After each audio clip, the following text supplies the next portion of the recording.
Mandela was speaking on the sidelines of the Mandela Remembrance Walk and Run in Pretoria. Thousands of people braved the cold, wet Gauteng weather to celebrate the legacy of Madiba by running or walking for 5, 10 or 21 kilometers.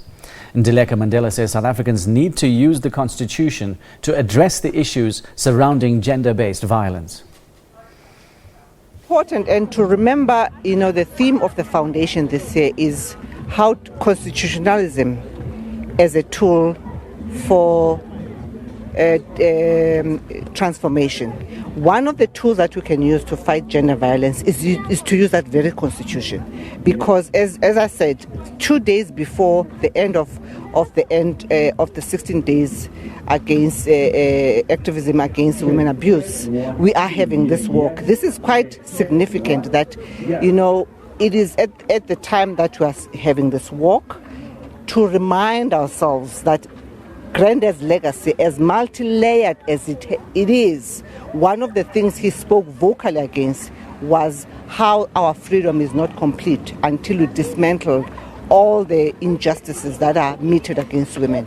So it is important to pick on what the Nelson Mandela Foundation is talking about. How do we use our constitution to address the issues of gender-based violence? Because our constitution, as Chief Justice unpacked it at the annual lecture this year, he unpacked various aspects of it that most people are not aware of, that it can be used as a tool for transformation. And one of that transformation, as a person that personally suffered rape while Granddad was still alive, that's why I feel it's important for us to bring that into focus, to sharp focus. Let us remember that one of the things that Granddad stood up for was the issue of gender-based violence. You also said earlier that the fight is far from over when we still see, the perpetrators of these injustices, rapists and men in particular who commit grave, atrocities or extreme violence against women. They still get parole.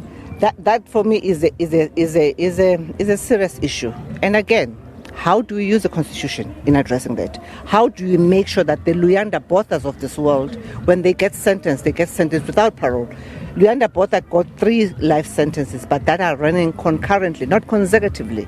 A person like that should get a sentence without parole. How do we use our Constitution? Because I'm quite sure it is in our Constitution. How do we deal with such serious crimes of people that kill women with such brutality? But over and above that, how do we deal with the anger that is bubbling beyond the surface? Because this is a symptom of something that has gone wrong with our society, with the values and the moral fiber of our country. We have anger issues. How do we deal with the anger issues? Only a few South Africans who fought in World War II are still alive.